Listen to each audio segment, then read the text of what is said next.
They'll be saying the prayers when the moment comes. There'll be penance to pay when it's judgment day. Do do do do do do do do do do do do. And the guilty will bleed when the moment comes. They'll be coming to claim. Take your soul away. A sign of the cross. The name of the rose, a fire in the sky, the sign of the cross. Oh, well, Happy New Year, everybody. It is January 5th, which means it's been almost a week since I read the Bible. I have to tell you, it's felt pretty weird. I intended to start sooner in the new year. Actually, I intended to start on New Year's Day. But the best laid plans of mice and men, huh? So, yeah, I was just a little bit not in the right mindset to do It's Lit with Mitch on the first day of 2021.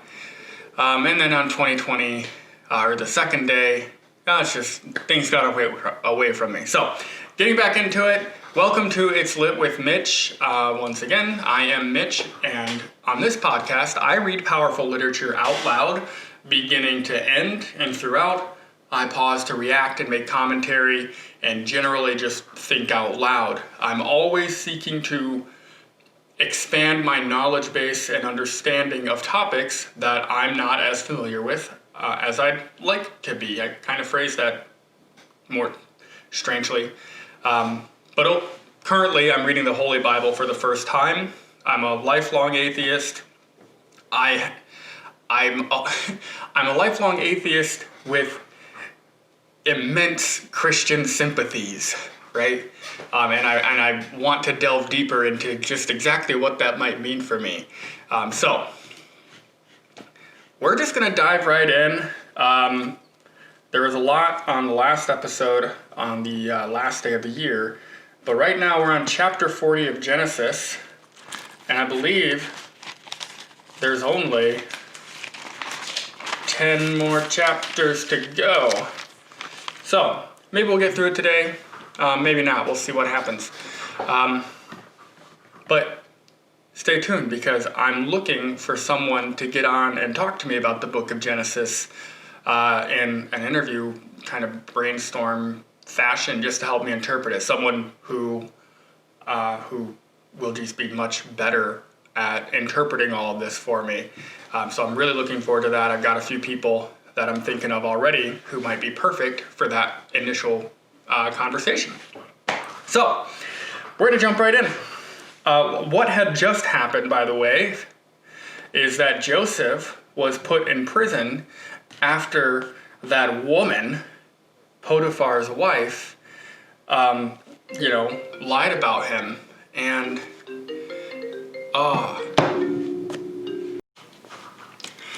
okay, sorry. I got FaceTimed. And I don't think I can cut some of that out. So you'll hear some ringing. I got FaceTimed. Potiphar's wife just lied and got Joseph put in prison. But even in prison, the Lord was with Joseph and showed him his faithful love. And the Lord was with him and caused everything he did to succeed. Even in prison, Joseph is running the place. He is just prospering because the Lord was with him and caused everything he did to succeed. That's obviously, and I remarked on this in the previous episode, but that's a recurring theme. That sounds silly to say out loud. It is the Bible after all. But that's a recurring theme, and it makes me think of those people that just everything they do, everything they touch succeeds. Perhaps it's because the Lord is with them and causes everything they do to succeed. And I just didn't know that. I'm not doing too shabby myself, but Maybe perhaps the Lord is also with me. Anyway, chapter 40. Joseph interprets 2 dreams. Sometime later, Pharaoh's chief cupbearer and the chief baker offended their royal master. Pharaoh became angry with these 2 officials, and he put them in the prison where Joseph was, in the palace of the captain of the guard. They remained in prison for quite some time, and the captain of the guard assigned them to Joseph, who looked after them. While they were in prison, Pharaoh's cupbearer and baker each had a dream one night, and each dream had its own meaning. When Joseph saw them the next morning, he noticed that they both looked upset. "Why do you look so worried today?" he asked them. And they replied, "We both had dreams last night, but no one can tell us what they mean." "Interpreting dreams is God's business," Joseph replied. "Go ahead and tell me your dreams." He's getting a little full of himself, huh? So the chief cupbearer told Joseph his dream first. "In my dream," he said, "I saw a grapevine in front of me. The vine had 3 branches that began to bud and blossom, and soon it produced clusters of ripe grapes. I was holding Pharaoh's wine cup in my hand, so I took a cluster of grapes and squeezed the juice into the cup. Then I placed the cup in the Pharaoh's hand." "This is what the dream means," Joseph said. "The 3 branches represent 3 days. Within 3 days, Pharaoh will lift you up and restore you to your position as his chief cupbearer. And please remember me, and do me a favor when things go well for you. Mention me to Pharaoh, so he might let me out of this place. For I was kidnapped from my homeland, the land of the Hebrews, and now I'm here in prison, but I did nothing to deserve it." When the chief baker saw that Joseph had given the first dream such a positive interpretation, he said to Joseph, "I had a dream too. In my dream there were 3 baskets of white pastries stacked on my head. The top basket contained all kinds of pastries for Pharaoh, but the birds came and ate them from the basket on my head. This is what that dream means," Joseph told him. "The 3 baskets also represent 3 days. 3 days from now, Pharaoh will lift you up and impale your body on a pole. Then birds will come and peck away at your flesh." Pharaoh's birthday came 3 days later, and he prepared a banquet for all his officials and staff. He summoned his chief cupbearer and chief baker to join the other officials. He then restored the chief cupbearer to his former position, so he could again hand Pharaoh his cup. But Pharaoh impaled the chief baker, just as Joseph had predicted when he interpreted his dream. Pharaoh's chief cupbearer, however, forgot all about Joseph, never giving him another thought. Pharaoh's dreams, chapter 41. 2 full years later, Pharaoh dreamed that he was standing on the bank of the Nile River. In his dream, he saw 7 fat, healthy cows come out of the river and begin grazing in the marsh grass. Then he saw 7 more cows come up behind them from the Nile, but these were scrawny and thin. These cows stood behind the fat cows on the riverbank. Then the scrawny, thin cows ate the 7 healthy fat cows. At this point in the dream, Pharaoh woke up, but he fell asleep again and had a second dream. This time he saw 7 heads of grain, plump and beautiful, growing on a single stalk. Then 7 more heads of grain appeared, but these were shriveled and withered by the east wind. And these thin heads swallowed up the 7 plump, well-formed heads. Then Pharaoh woke up again and realized it was a dream. The next morning Pharaoh was very disturbed by the dreams, so he called for all the magicians and wise men of Egypt. When Pharaoh told them his dreams, not one of them could tell him what they meant. Finally, the king's chief cupbearer spoke up. "Today I have been reminded of my failure," he told Pharaoh. "Some time ago you were angry with the chief baker and me, and you imprisoned us in the palace of the captain of the guard. One night the chief baker and I each had a dream, and each dream had its own meaning. There was a young Hebrew man with us in the prison who was a slave of the captain of the guard.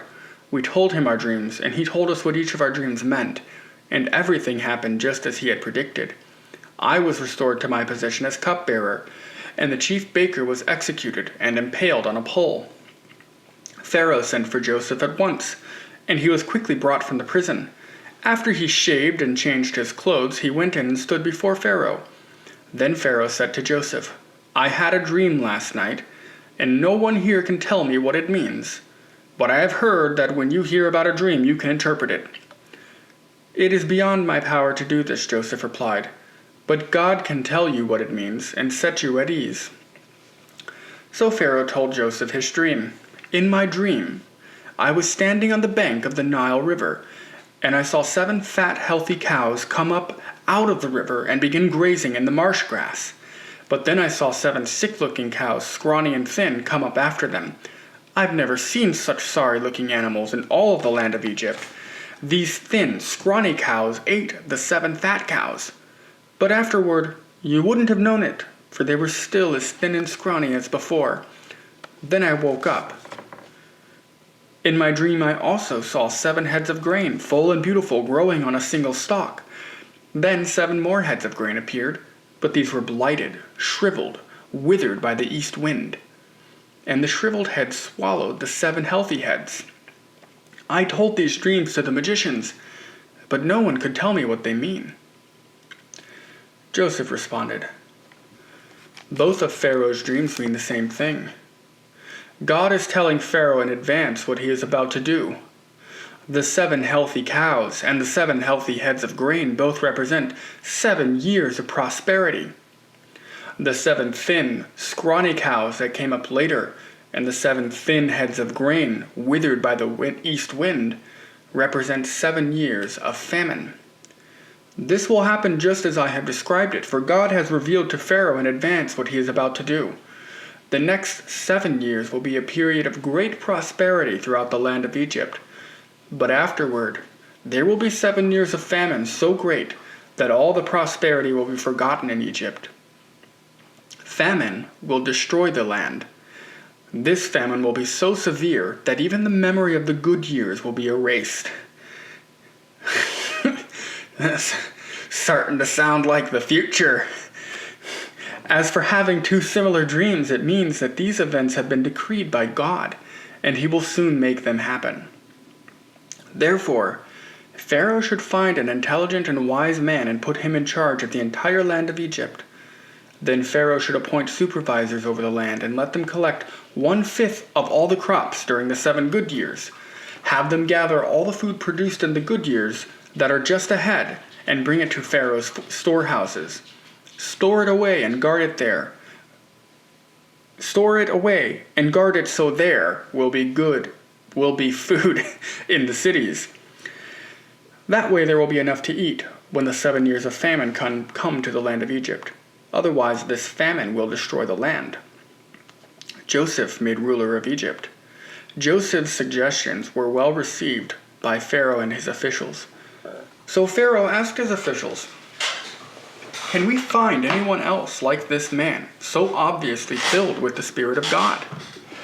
Then Pharaoh said to Joseph, "Since God has revealed the meaning of the dreams to you, clearly no one else is as intelligent or wise as you are.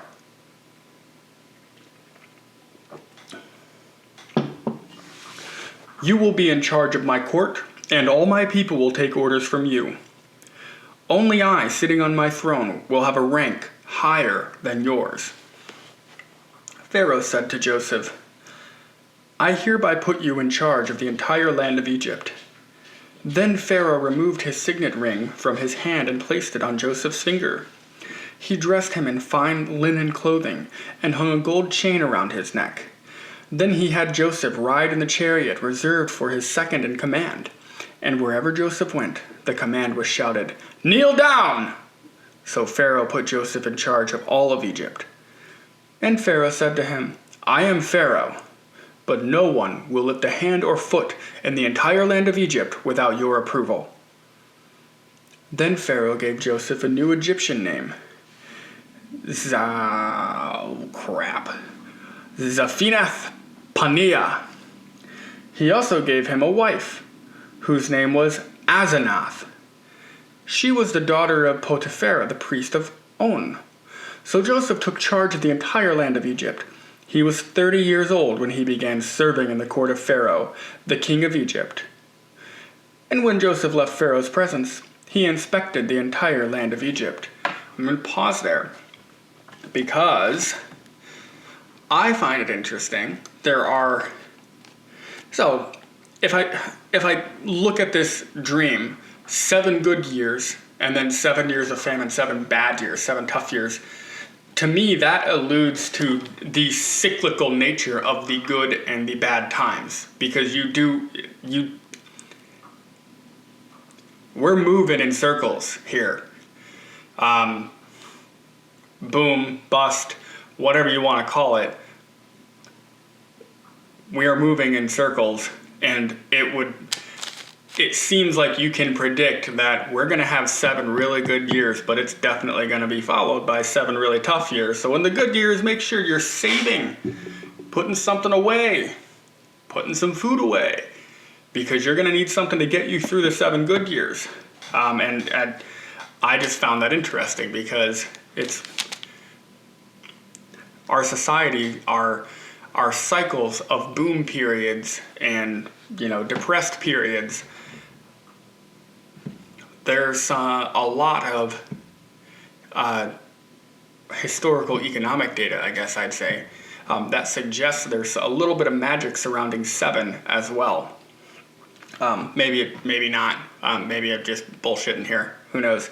But nonetheless, whether the number 7 is the exact number or not, because you can give or take a little bit, we are talking about something that is cyclical. We know climate is cyclical. We know water and precipitation patterns and weather are cyclical.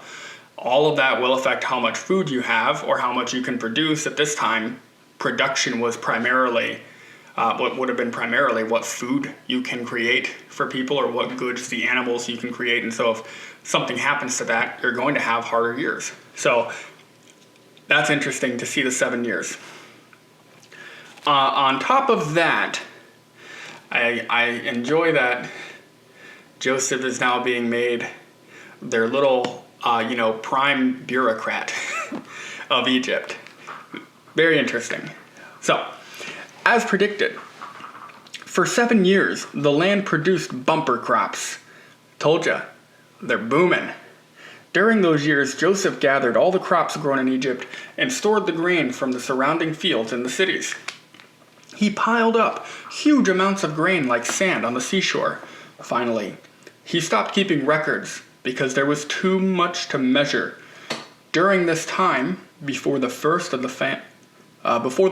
famine years, 2 sons were born to Joseph and his wife Asenath, the daughter of Potipharah, the priest of On. Joseph named his older son Manasseh, for he said, "God has made me forget all my troubles and everyone in my father's family." Joseph named his second son Ephraim, for he said, "God has made me fruitful in this land of my grief."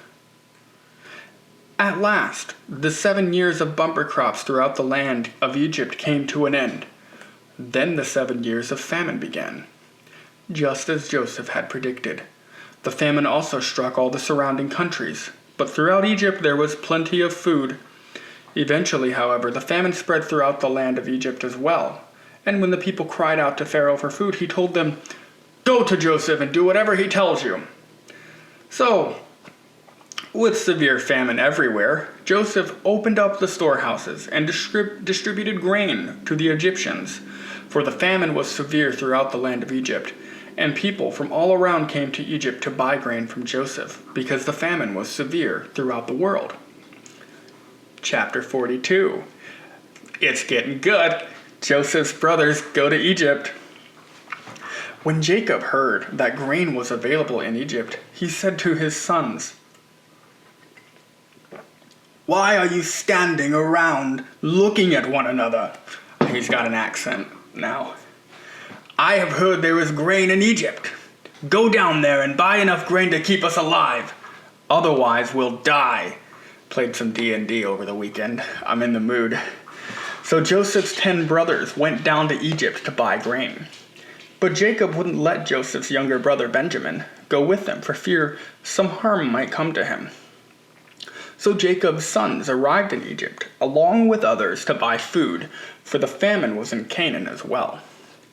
Since Joseph was governor of all Egypt, and in charge of selling grain to all the people, it was to him that his brothers came.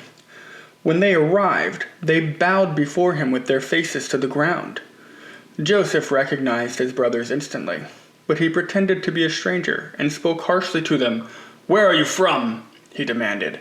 "From the land of Canaan," they replied. "We've come to buy food." Although Joseph recognized his brothers, they didn't recognize him. And he remembered the dreams he'd had about them many years before.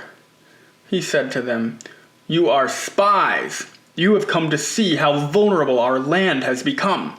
"No, my lord," they exclaimed. "Your servants have simply come to buy food. We are all brothers, members of the same family. We are honest men, sir. We are not spies." "Yes, you are," Joseph insisted. "You have come to see how vulnerable our land has become." "Sir," they said, "there are actually 12 of us. We, your servants, are all brothers, sons of a man living in the land of Canaan. Our youngest brother is back there with our father right now, and one of our brothers is no longer with us." But Joseph insisted. "As I said, you're spies. This is how I will test your story. I swear by the life of Pharaoh that you will never leave Egypt unless your youngest brother comes here. One of you must go and get your brother. I'll keep the rest of you here in prison. Then we'll find out whether or not your story is true. By the life of Pharaoh, if it turns out that you don't have a younger brother, then I'll know you are spies." So Joseph put them all in prison for 3 days. On the 3rd day, Joseph said to them, "I am a God-fearing man. If you do as I say, you will live. If you really are honest men, choose one of your brothers to remain in prison. The rest of you may go home with your grain for your starving families, but you must bring your youngest brother back to me. This will prove that you are telling the truth, and you will not die." To this they agreed. Speaking among themselves, they said, "Clearly we are being punished because of what we did to Joseph long ago. We saw his anguish when he pleaded for his life, but we wouldn't listen. That's why we're in this trouble." "Didn't I tell you not to sin against the boy?" Reuben asked. "But you wouldn't listen. And now we have to answer for his blood." Of course, they didn't know that Joseph understood them, for he had been speaking to them through an interpreter. Now he turned away from them and began to weep. When he regained his composure, he spoke to them again. Then he chose Simeon from among them, and had him tied up right before their eyes. Joseph then ordered his servants to fill the men's sacks with grain, but he also gave secret instructions to return each brother's payment at the top of his sack. He also gave them supplies for their journey home, so the brothers loaded their donkeys with grain and headed for home. But when they stopped for the night and one of them opened his sack to get grain for his donkey, he found his money at the top of his sack. "Look!" he exclaimed to his brothers. "My money has been returned. It's here in my sack." Then their hearts sank. Trembling, they said to each other, "What has God done to us?" When the brothers came to their father Jacob in the land of Canaan, they told him everything that had happened. "The man who was governor of the land spoke very harshly to us," they told him. "He accused us of being spies, scouting the land, but we said, 'We are honest men, not spies. We are 12 brothers, sons of one father. One brother is no longer with us, and the youngest is at home with our father in the land of Canaan.' Then the man who is governor of the land told us, 'This is how I will find out if you're honest men. Leave one of your brothers here with me and take grain for your starving families and go home. But you must bring your youngest brother back to me. Then I will know you're honest men and not spies. Then I will give you back your brother, and you may trade freely in the land.' And they emptied out their sacks, or as they emptied out their sacks, there in each man's sack was the bag of money he had paid for the grain. The brothers and their father were terrified when they saw the bags of money. Jacob exclaimed, "You are robbing me of my children." Joseph, oh, he should have an accent. "You are robbing me of my children. Joseph is gone, Simeon's gone, and now you want to take Benjamin too. Everything is going against me." Then Reuben said to his father, "You may kill my 2 sons if I don't bring Benjamin back to me. I'll be responsible for him, and I promise to bring him back." What a bargain. If I don't bring your son back, you can kill your grandchildren. But Jacob replied, "My son will not go down with you. His brother Joseph is dead, and he is all I have left. If anything should happen to him on your journey, you would send this grieving, white-haired man to his grave." The brothers returned to Egypt. But the famine continued, chapter 43. But the famine continued to ravage the land of Canaan. When the grain they had brought from Egypt was almost gone, Jacob said to his sons, "Go back and buy us a little more food." But Judah said, "The man was serious when he warned us. You won't see my face again unless your brother is with you. If you send Benjamin with us, we will go down and buy more food. But if you don't let Benjamin go, we won't go either. Remember, the man said, 'You won't see my face again unless your brother is with you.'" "Why were you so cruel to me?" Jacob moaned. "Why did you tell him you had another brother?" "The man kept asking us questions about our family," they replied. "He asked us, 'Is your father still alive? Do you have another brother?' So we answered his questions. How could we know he would say, 'Bring your brother down here'?" Judah said to his father, "Send the boy with me, and we will be on our way. Otherwise, we will all die of starvation. And not only we, but you and our little ones. I personally guarantee his safety. You may hold me responsible if I don't bring him back to you. Then let me bear the blame forever. If we hadn't wasted all this time, we could have gone and returned twice by now." So their father Jacob finally said to them, "If it can't be avoided, then at least do this. Pack your bags with the best products of this land. Take them down to the man as gifts: balm, honey, gum, aromatic resin, pistachio nuts, and almonds. Also, take double the money that was put back in your sacks, as it was probably someone's mistake. Then take your brother and go back to the man. May God Almighty give you mercy as you go before the man, so that he will release Simeon and let Benjamin return. But if I lose my children, so be it. If I must lose my children, so be it." Skip some words sometimes when I get into it. The brothers were terrified when they saw that they were being taken into Joseph's house. I skipped paragraphs too, evidently. So the men packed Jacob's gifts and double the money and headed off with Benjamin. They finally arrived in Egypt and presented themselves to Joseph.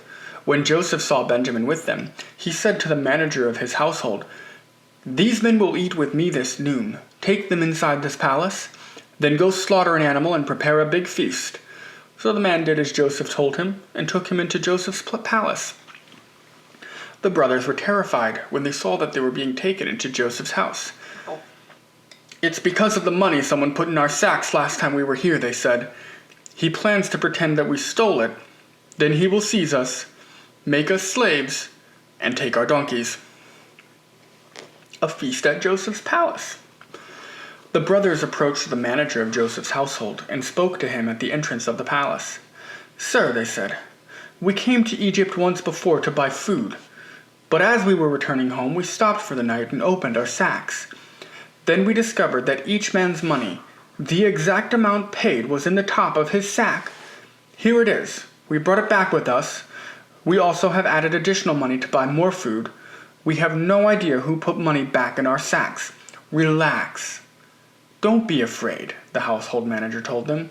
"Your God, the God of your father, must have put this treasure into your sacks. I know I received your payment."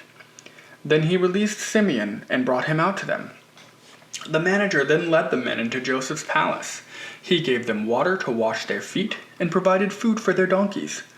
They were told they would be eating there, so they prepared their gifts for Joseph's arrival at noon. When Joseph came home, they gave him the gifts they had brought him and bowed low to the ground before him. After greeting them, he asked, "How is your father, the old man you spoke about? Is he still alive?" "Yes," they replied, "our father, your servant, is alive and well." And they bowed low again. Then Joseph looked at his brother Benjamin, the son of his own mother. "Is this your youngest brother, the one you told me about?" Joseph asked. "May God be gracious to you, my son." Then Joseph hurried from the room because he was overcome with emotion for his brother. He went into his private room, where he broke down and wept. After washing his face, he came back out, keeping himself under control. Then he ordered, "Bring out the food." The waiter served Joseph at his own table, and his brothers were served at a separate table. The Egyptians who ate with Joseph sat at their own table because Egyptians despise Hebrews and refuse to eat with them. Joseph told each of his brothers where to sit, and to their amazement he seated them according to age, from oldest to youngest. And Joseph filled their plates with food from his own table, giving Benjamin 5 times as much as he gave the others. So they feasted and drank freely with him. Chapter 44, Joseph's Silver Cup. When his brothers were ready to leave, Joseph gave these instructions to his palace manager. "Fill each of their sacks with as much grain as they can carry, and put each man's money back into his sack. Then put my personal silver cup at the top of the youngest brother's sack, along with the money for his grain." So the manager did as Joseph instructed him. The brothers were up at dawn and were sent on their journey with their loaded donkeys. But when they had gone only a short distance and were barely out of the city, Joseph said to his palace manager, "Chase after them and stop them. When you catch up with them, ask them, 'Why have you repaid my kindness with such evil? Why have you stolen my master's silver cup, which he uses to predict the future? What a wicked thing you have done.'" When the palace manager caught up with the men, he spoke to them as he had been instructed. "What are you talking about?" the brothers responded. "We are your servants and would never do such a thing. Didn't we return the money we found in our sacks? We brought it back all the way from the land of Canaan. Why would we steal silver or gold from your master's house? If you find his cup with any one of us, let that man die, and all the rest of us, my lord, will be your slaves." "That's fair," the man replied. "But only the one who stole the cup will be my slave. The rest of you may go free." They all quickly took their sacks from the backs of their donkeys and opened them. The palace manager searched the brothers' sacks from the oldest to youngest, and the cup was found in Benjamin's sack. When the brothers saw this, they tore their clothing in despair. Then they loaded their donkeys again and returned to the city. Joseph was still in his palace when Judah and his brothers arrived, and they fell to the ground before him. "What have you done?" Joseph demanded. "Don't you know that a man like me can predict the future?" Judah answered, "Oh, my lord, what can we say to you? How can we explain this? How can we prove our innocence? God is punishing us for our sins. My lord, we have all returned to be your slaves, all of us, not just our brother who had your cup in his sack." "No," Joseph said, "I would never do such a thing. Only the man who stole the cup will be my slave. The rest of you may go back to your father in peace." Judah speaks for his brothers. Then Judah stepped forward and said, "Please, my lord, let your servant say just one word to you. Please, do not be angry with me, even though you are as powerful as Pharaoh himself. My lord, previously you asked us, your servants, 'Do you have a father or a brother?' And we responded, 'Yes, my lord. We have a father who is an old man, and his youngest son is a child of his old age. His full brother is dead, and he alone is left of his mother's children, and his father loves him very much. And you said to us, "Bring him here, so I can see him with my own eyes." But we said to you, "My lord, the boy cannot leave his father, for his father would die. But you told us, 'Unless your youngest brother comes with you, you will never see my face again.' So we returned to your servant, our father, and told him what you had said. Later, when he said, 'Go back again and buy us more food,' we replied, 'We can't go.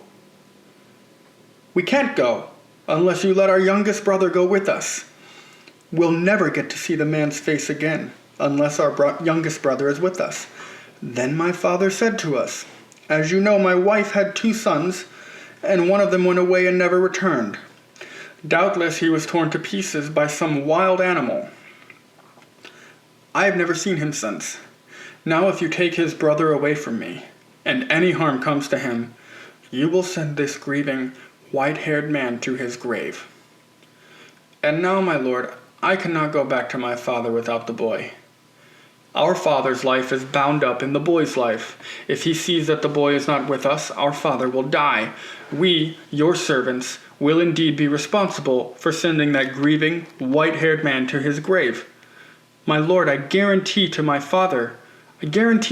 that I would take care of the boy. I told him, if I don't bring him back to you, I will bear the blame forever. So please, my lord, let me stay here as a slave instead of the boy, and let the boy return with his brothers. For how can I return to my father if the boy is not with me?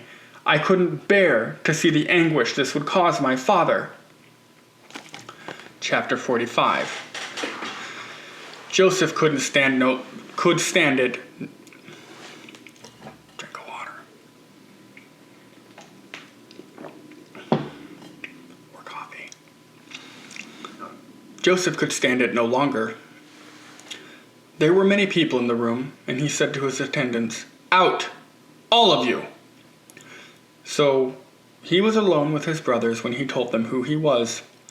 Then he broke down and wept.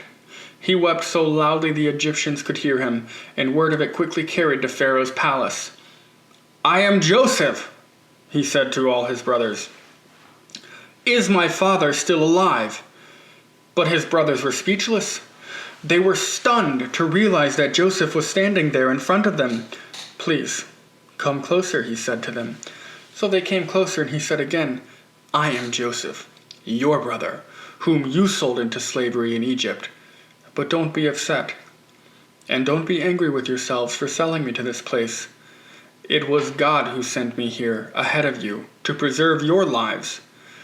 This famine that has ravaged the land for 2 years will last 5 more years, and there will be neither plowing nor harvesting. God has sent me ahead of you to keep you and your families alive and to preserve many survivors. So it was God who sent me here, not you. And he is the one who made me an advisor to Pharaoh, the manager of his entire palace and the governor of all Egypt. Now hurry back to my father and tell him, this is what your son Joseph says. God has made me master over all the land of Egypt, so come down to me immediately.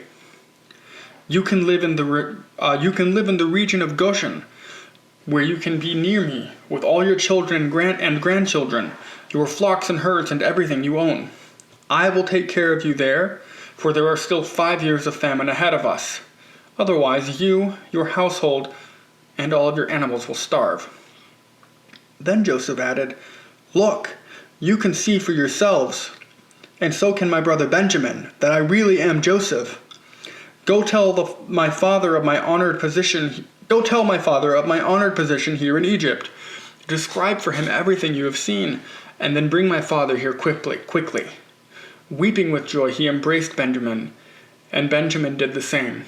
Then Joseph kissed each of his brothers and wept over them, and after that they began talking freely with him. Pharaoh invites Jacob to Egypt. The news soon reached Pharaoh's palace. Joseph's brothers have arrived. Pharaoh and his officials were all delighted to hear this. Pharaoh said to Joseph, "Tell your brothers, this is what you must do. Load your pack animals and hurry back to the land of Canaan. Then get your father and all your families and return here to me. I will give you the very best land in Egypt, and you will eat from the best that the land produces." Then Pharaoh said to Joseph, "Tell your brothers, take wagons from the land of Egypt to carry your little children and your wives and bring your father here. Don't worry about your personal belongings, for the best of all the land in Egypt is yours." So the sons of Jacob did as they were told. Joseph provided them with wagons, as Pharaoh had commanded, sending them back with some U-Hauls. And he gave each of them new clothes. But to Benjamin he gave 5 changes of clothes and 300 pieces of silver. He also sent his father 10 male donkeys loaded with the finest products of Egypt, and 10 female donkeys loaded with grain and bread and other supplies he would need on his journey. So Joseph sent his brothers off, and as they left he called after them, Don't quarrel about all this along the way." And they left Egypt and returned to their father Jacob in the land of Canaan. "Joseph is still alive," they told him, "and he is governor of all the land of Egypt." Jacob was stunned at the news. He couldn't believe it. But when they repeated to Jacob everything Joseph had told them, and when he saw the wagons Joseph had sent to carry him, their father's spirits revived. Then Jacob exclaimed, "It must be true. My son Joseph is alive. I must go and see him before I die." And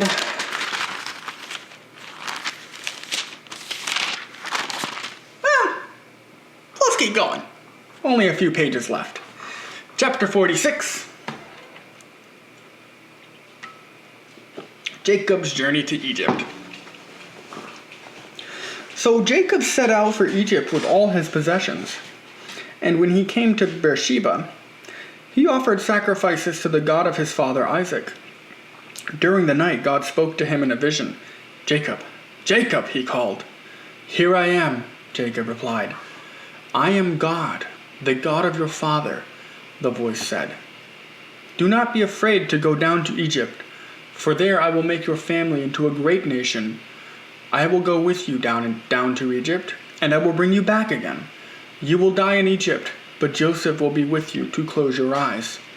So Jacob left Beersheba, and his sons took him to Egypt. They carried him and their little ones and their wives in the wagons Pharaoh had provided for them.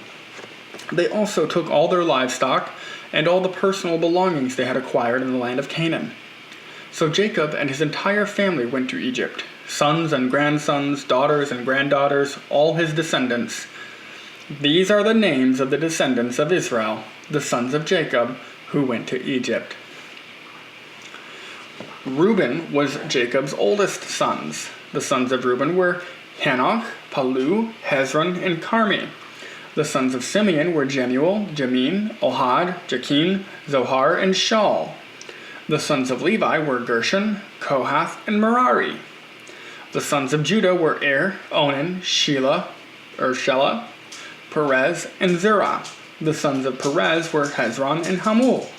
The sons of Issachar were Tola, Puah, Jashub, and Shimron. The sons of Zebulun were Sered, Elon, and Jaleel. These were the sons of Leah and Jacob, who were born in Padan Aram, in addition to their daughter Dinah. The number of Jacob's descendants through Leah was 33. The sons of Gad were Zephron, Hagi, Shuni, Ezbon, Eri, Arodi, and Arali. The sons of Asher were Emna, Ishva, Ishvi, and Beriah. Their sister was Sarah. Beriah's sons were Heber and Malchiel. Getting there. These were the sons of Zilpah, the servant given to Leah by her father Laban. The number of Jacob's descendants through Zilpah was 16. The sons of Jacob's wife Rachel were Joseph and Benjamin. Joseph's sons, born in the land of Egypt, were Manasseh and Ephraim. Their mother was Asenath, daughter of Potipharah, the priest of On. Benjamin's sons were Bela, Becher, Ashbel, Gera, Naaman, Ehi, Rosh, Mupim, Hupim, and Ard. These were the sons of Rachel and Jacob. The number of Jacob's descendants through Rachel was 14. The son of Dan was Hushim. The sons of Naphtali were Jehiel, Gunner, Jezer, and Shelem. These were the sons of Bilhah, the servant given to Rachel by her father, Laban. The number of Jacob's descendants through Bilhah was 7. The total number of Jacob's direct descendants who went with him to Egypt, not counting his sons' wives, was 66. In addition, Joseph had 2 sons who were born in Egypt. Altogether, there were 70 members of Jacob's family in the land of Egypt. Jacob's family arrives in Goshen. As they neared their destination, Jacob sent Judah ahead to meet Joseph and get directions to the region of Goshen. And when they finally arrived there, Joseph prepared his chariot and traveled to Goshen to meet his father Jacob. When Joseph arrived, he embraced his father and wept, holding him for a long time.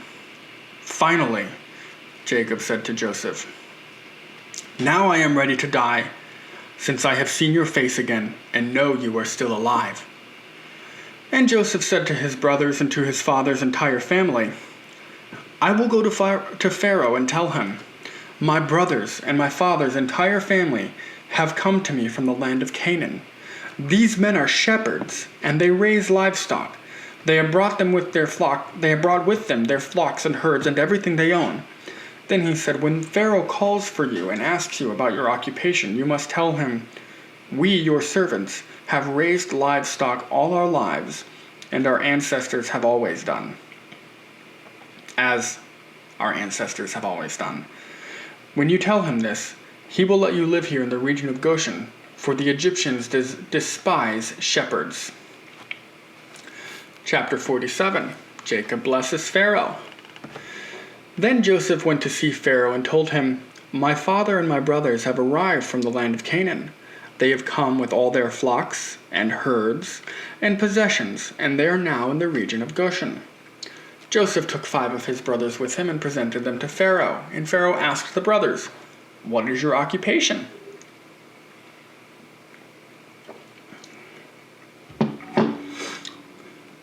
They replied, "We, your servants, are shepherds, just like our ancestors. We have come to live here in Egypt for a while, for there is no pasture for our flocks in Canaan. The famine is so very severe there. Please, we request permission to live in the region of Goshen." Then Pharaoh said to Joseph, "Now that your father and brothers have joined you here, choose any place in the entire land of Egypt for them to live. Give them the best land of Egypt. Let them live in the region of Goshen.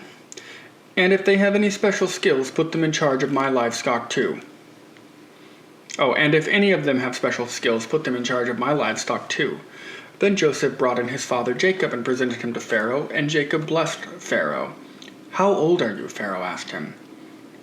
Jacob replied, "I have traveled this earth for 130 hard years, but my life has been short compared to the lives of my ancestors." Then Jacob blessed Pharaoh again before leaving his court. So Jacob assigned the best land of Egypt, the region of Rameses, to his father and his brothers, and he settled them there, just as Pharaoh had commanded. And Joseph provided food for his father and his brothers in amounts appropriate to the number of their dependents, including the smallest children. Sounds like UBI to me. Joseph's leadership in the famine. Meanwhile, the famine became so severe that all the food was used up, and people were starving throughout the lands of Egypt and Canaan. By selling grain to the people, Joseph eventually connected all the money in Egypt and Canaan, and he put the money in Pharaoh's treasury.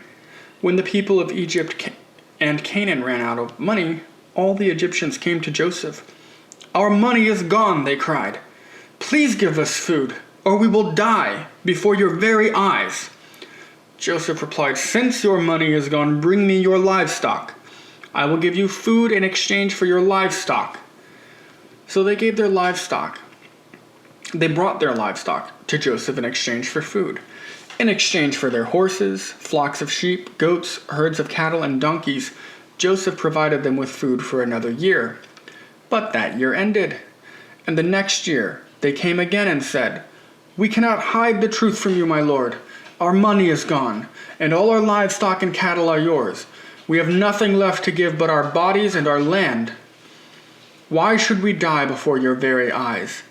Buy us our land, Buy us and our land in exchange for food. We offer our land and ourselves as slaves for Pharaoh. Just give us grain so we may live and not die, and so the land does not become empty and desolate." So Joseph bought all the land of Egypt for Pharaoh. All the Egyptians sold him their fields, because the famine was so severe. And soon all the land belonged to Pharaoh. As for the people, he made them all slaves, from one end of Egypt to the other. The only land he did not buy was the land belonging to the priests. They received an allotment of food directly from Pharaoh, so they didn't need to sell their land.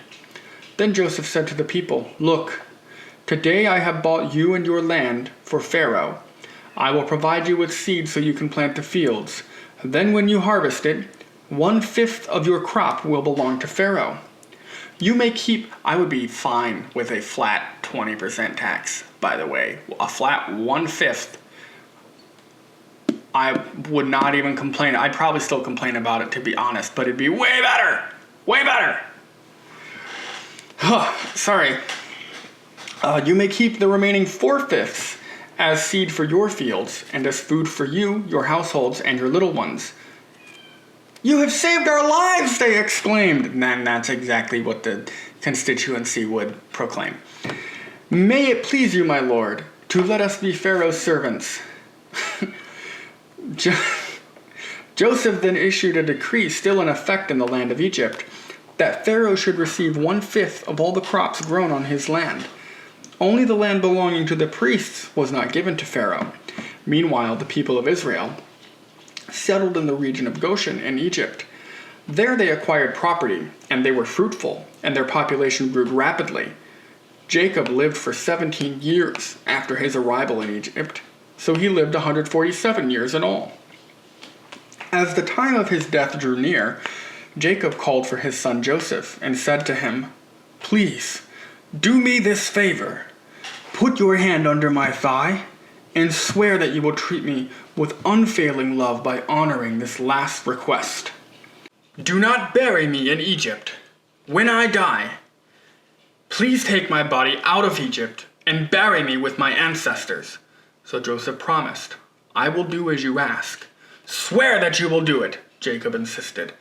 So Joseph gave his oath, and Jacob bowed humbly at the head of his bed.